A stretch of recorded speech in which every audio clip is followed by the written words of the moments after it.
श्रीमद् भागवत गीता 1 अध्याय का 44वां श्लोक। उत्साह कुंठ लक्ष्य धारणा मनुष्यना जनंद नरके नित्या है वशो भयभीत नुशुश्रूम। हे जनार्दन, उत्कुल धर्मणम अनुशुश्रम। भगवान ने मनुष्य को विवेक दिया है, नया कर्म करने का अधिकार दिया है। अतः ये कर्म करने में अथवा न करने में, अच्छा करने में अथवा मद्दा करने में स्वतंत्र है। इसलिए इसको सदा विवेक विचार पूर्वक कर्तव्य करते रहने चाहिए। परंतु मनुष्य सुख भोग आदि के लोभ में आकर अपने विवेक निरादर कर देते हैं और राग देश के वशीभूत हो जाते हैं, जिससे उनके आचरण शास्त्र कुल मर्यादा के विरुद्ध होने लगते हैं।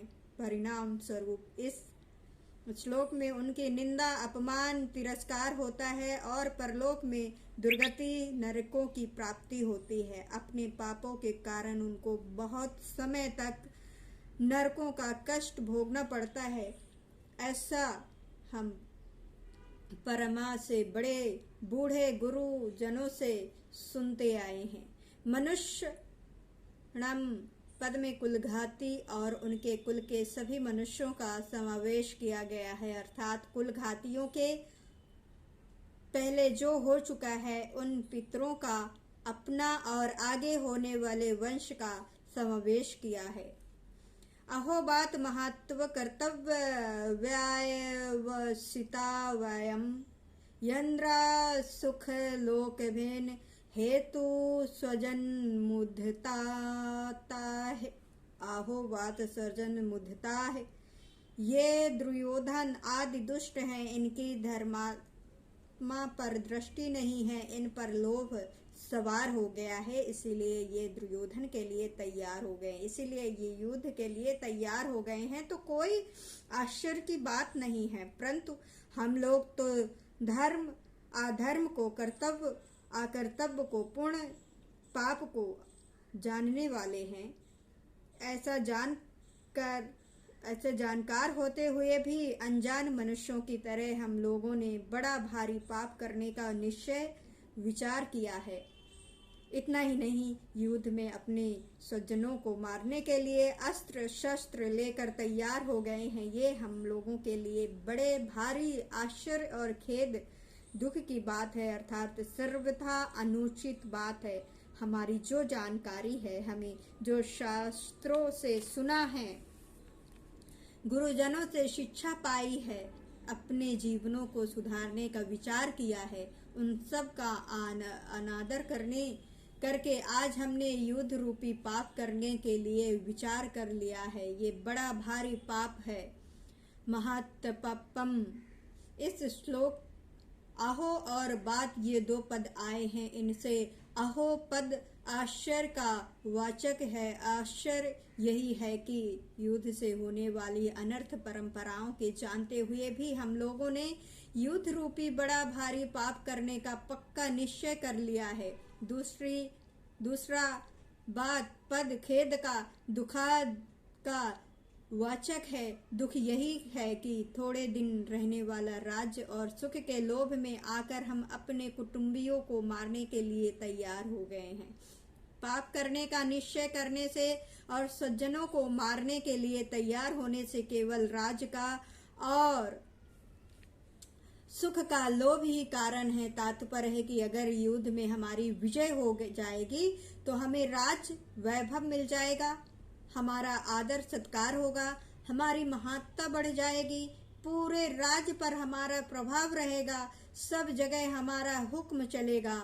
हमारे पास धन होने से हम मनचाही भोग सामग्री जुटा लेंगे, फिर सुख धन होने से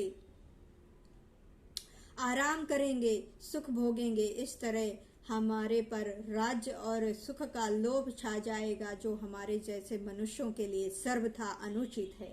इस श्लोक में अर्जुन ये कहना चाहते हैं कि अपने सदाचारियों का, अपने जानकारी का आदर करने से ही शास्त्र, गुरुजन आदि की आज्ञा मानी जा सकती है। परंतु जो मनुष्य अपने सदा विचारों का निरादर करता है, वो शास्त्रीय गुरुजनों की और सिद्धांतों की अच्छी अच्छी बातों को सुन करके भी उन्हें धारण नहीं कर सकता।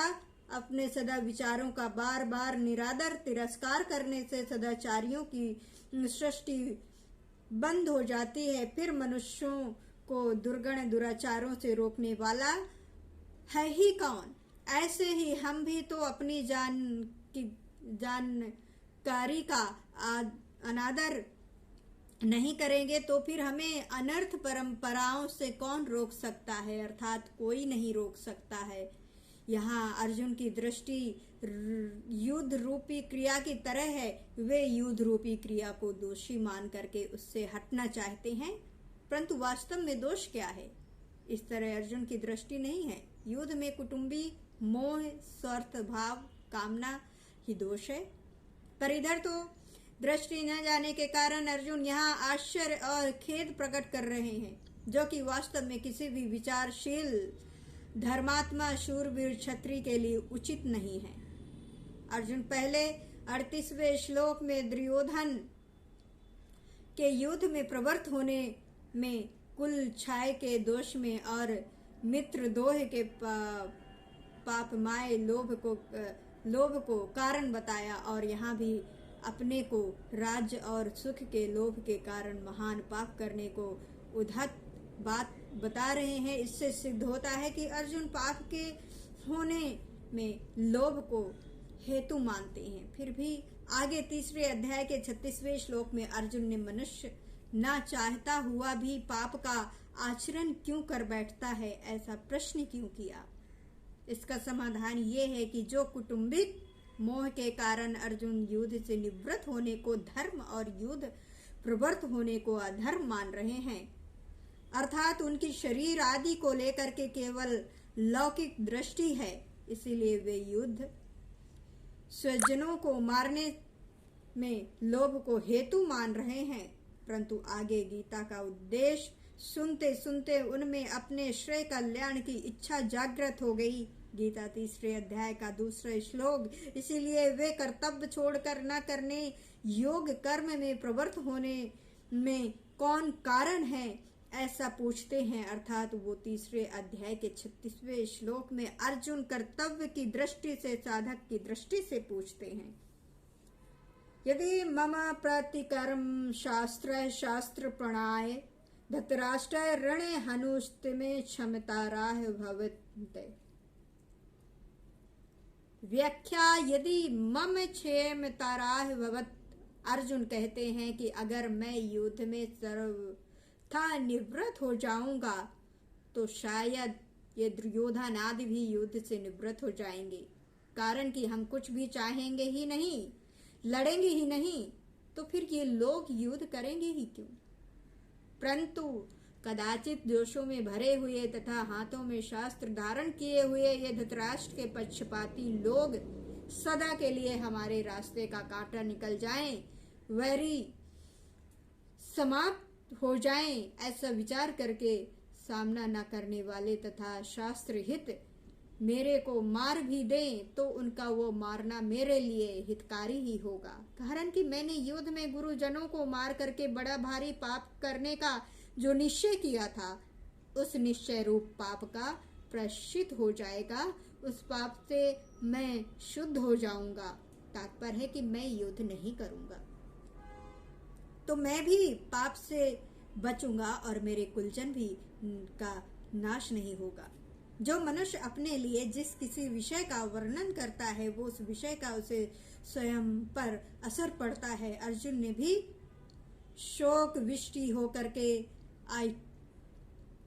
28वें श्लोक में बोलना आरंभ किया, तब वे उतने शोकविष्ट नहीं थे जितने वे अब शोकविष्ट हैं। पहले अर्जुन युद्ध से उपरांत नहीं हुए थे, पर श्लोकविष्ट होकर के बोलते बोलते अंत में वे युद्ध उपरांत हो जाते हैं और बाण सहित धनुष का त्याग करके बैठ जाते हैं। भगवान ये सोच के कि अर्जुन बोलने का वेग निकल जाए तो मैं बोलूं, अर्थात बोलने से अर्जुन का शोक बाहर आ जाए, भीतर में कोई शोक बाकी न रहे, तभी मेरे वचनों का उस पर असर होगा। अतः भगवान बीच में कुछ नहीं बोलते। अब तक अर्जुन ने अपने को धर्मात्मा मान करके युद्ध निवृत्त होने में जितनी दलीलें युक्तियां दी, संसार में रचे पचे लोग अर्जुन की उन दलीलों को ही ठीक समझेंगे और आगे भगवान अर्जुन को जो बातें समझाएंगे उनको ठीक नहीं समझेंगे।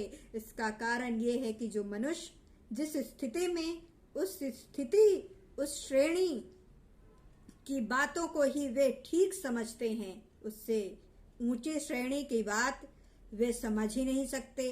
अर्जुन भीतर कुटुंबिक मोह और उस मोह से अविष्ट होकर के ही वे धर्म की साधुता की बड़ी अच्छी अच्छी बातें कर रहे हैं। अतः जिन लोगों के भीतर कुटुंबिक मोह है उन लोग ही अर्जुन की बातें ठीक लगेगी, परंतु भगवान की दृष्टि जीव के कल्याण की तरफ है। उसका कल्याण कैसे हो, भगवान की उस ऊंची श्रेणी की दृष्टि वे लौकिक दृष्टि वाले लोग समझ ही नहीं सकते। अतः वे भगवान की बातों को ठीक नहीं मानेंगे, परंतु ऐसा मानेंगे कि अर्जुन के लिए युद्ध रूपी पाप से बचना बहुत ठीक था, पर भगवान ने उनको युद्ध में लगा करके ठीक नहीं किया।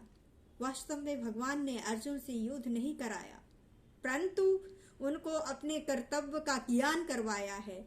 युद्ध तो अर्जुन को कर्तव्य स्वरूप से प्राप्त हुआ था, अतः युद्ध का विचार तो अर्जुन का खुद का ही था।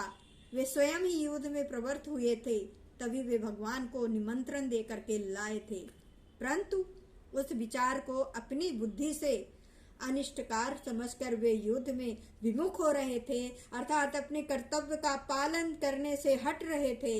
इस पर भगवान ने कहा कि जो तू युद्ध नहीं करना चाहता ये तेरा मोह है, अतः समय पर जो कर्तव्य स्वतः प्राप्त हुआ है उसका त्याग करना उचित नहीं है।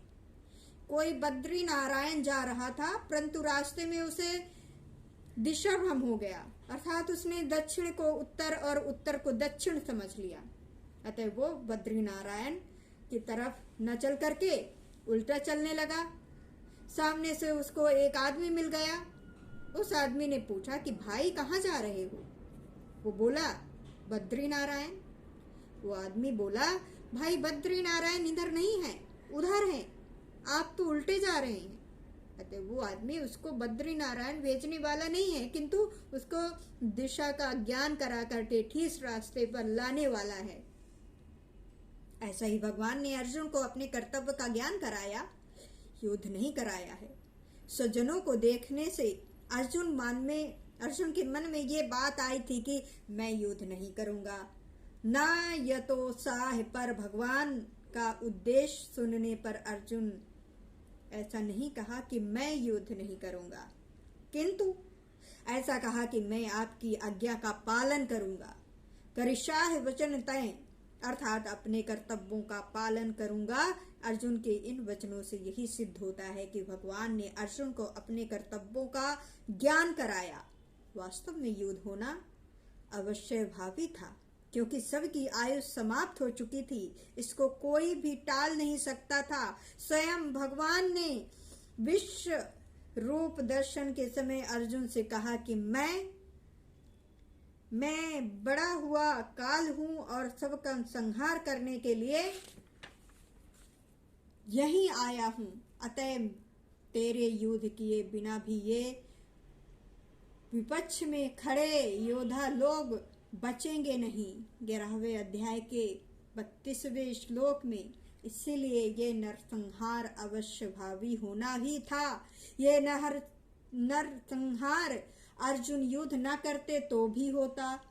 अगर अर्जुन युद्ध नहीं करते तो जिन्होंने माँ की आज्ञा से द्रौपदी के साथ अपने सहित 5 भाइयों का विवाह करना स्वीकार कर लिया था, वे युधिष्ठिर तो माँ की युद्ध करने की आज्ञा से युद्ध अवश्य करते ही। भीमसेन भी युद्ध कभी पीछे नहीं हटते, क्योंकि उन्होंने कौरवों को मारने की प्रतिज्ञा कर रखी थी। द्रौपदी ने तो यहाँ तक कह दिया था कि अगर मेरे पति पांडव कौरवों से युद्ध नहीं करेंगे तो मेरे पिता द्रुपद, भाई धृतराष्ट्र और मेरे 5 पुत्र तथा अभिमन्यु कौरवों से युद्ध करेंगे। इस तरह से ऐसे कई कारण थे जिससे युद्ध को टालना ही संभव नहीं था। होनहारों को रोकना मनुष्य के हाथ की बात नहीं है, परंतु अपने कर्तव्य का पालन करके मनुष्य अपना उद्धार कर सकता है और कर्तव्य विमुक्त होकर अपना पतन कर सकता है। तात्पर्य है कि मनुष्य अपना इष्ट अनिष्ट करने में स्वतंत्र है। इसीलिए भगवान ने अर्जुन को कर्तव्यों का ज्ञान करा करके मनुष्य मात्र को उपदेश दिया है कि उसे शास्त्रों की आज्ञा के अनुसार अपने कर्तव्यों का पालन करने में तात्पर रहना चाहिए। उससे कभी युक्त नहीं होना चाहिए, विमुक्त नहीं होना चाहिए।